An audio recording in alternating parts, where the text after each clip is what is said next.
ओम गुरुर्ब्रह्मा गुरुर्विष्णु गुरुदेवो महेश्वरः गुरुः साक्षात् परब्रह्म तस्मै श्री गुरवे नमः।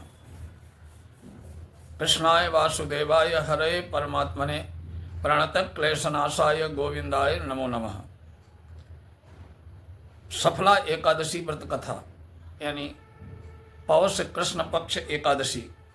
युधिष्ठिर बोले, हे प्रभु, पौष कृष्ण पक्ष में कौन सी एकादशी होती है, उसका नाम क्या है, क्या विधि है, किस देवता का पूजन होता है? हे जनार्दन, मुझे विस्तार से कहिए।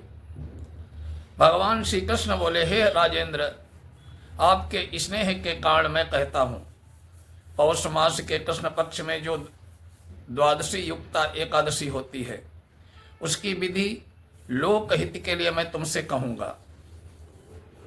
इस एकादशी का नाम है सफला। इसके नारायण अधिदेव हैं, विधि पूर्वक उनका पूजन करे और विधि विधान से ही एकादशी का व्रत करना चाहिए।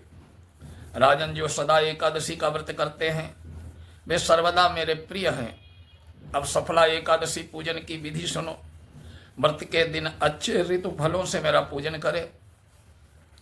स्वच्छ नारियल का फल, बिजौर, जंभीरी, अनार, सुपारी, लौंग, इलायची, अनेक प्रकार के फल धूप से विधि पूर्वक भगवान का पूजन करें।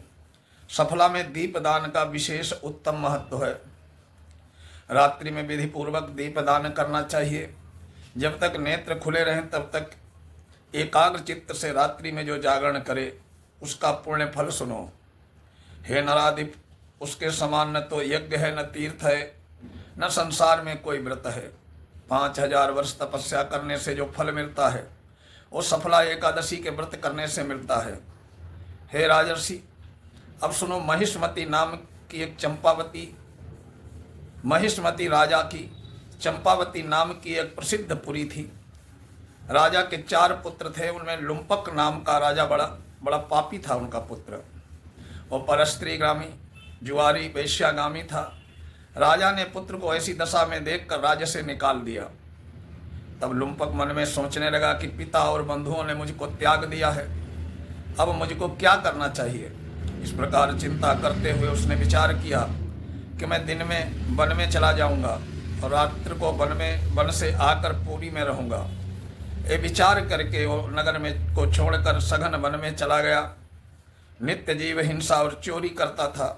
इस प्रकार उस पापी ने सारे नगर में चोरी की। पहरेदारों ने उसे पकड़ लिया, परंतु राजा के भय से छोड़ दिया। वन भगवान को अत्यंत प्रिय था। वहां अति प्राचीन एक पीपल का पेड़ था। उस वन में उस वृक्ष को देवता की तरह मानते थे। उसी स्थान पर वो पापी लुम्पक रहा था। निंदित और दुष्कर्म करते हुए उसको पौष मास की कृष्ण पक्ष की सफला एकादशी का दिन याद आया। हे राजन, 10वीं की रात्रि को वस्त्रहीन होने के कारण शीत से पीड़ित होकर वो बेहोश हो गया।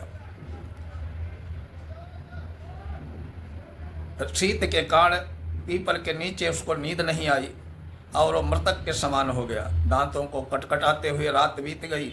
सूर्योदय होने पर भी उसको होश नहीं आया। सफला एकादशी के दिन लुम्पक बेहोश पड़ा रहा। जब मध्याह्न हुआ तब उसको होश आया। चैतन्य होने पर थोड़ी देर बाद वो अपने आसन से उठा। वो पग पग पर गिरता हुआ लंगड़े की तरह चलने लगा। भूख प्यास से पीड़ित होकर वो वन में गया। उस दुष्ट लुम्पक को जीव हिंसा की शक्ति नहीं रही।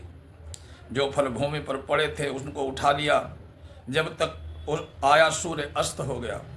हे राजन, वो अब क्या होगा, ऐसा कहकर वो दुखी होकर विलाप करने लगा।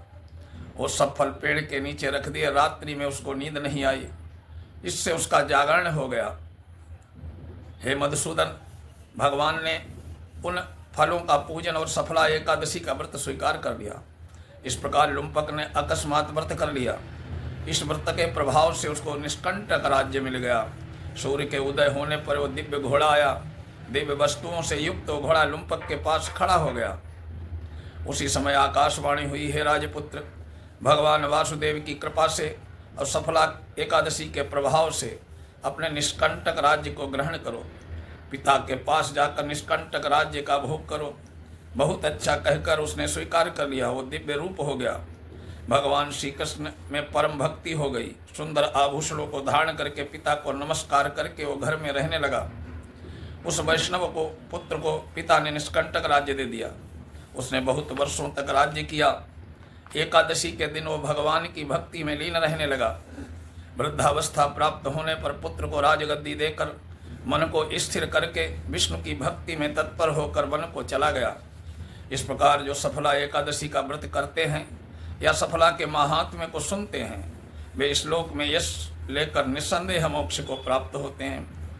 इस दिन फलाहार में नारियल, नींबू, अनार, सुपारी आदि अर्पण करके भगवान नारायण की पूजा करनी चाहिए। इस दिन तिल और गुड़ का फलाहार करना चाहिए। बोले लक्ष्मी नारायण भगवान की जय।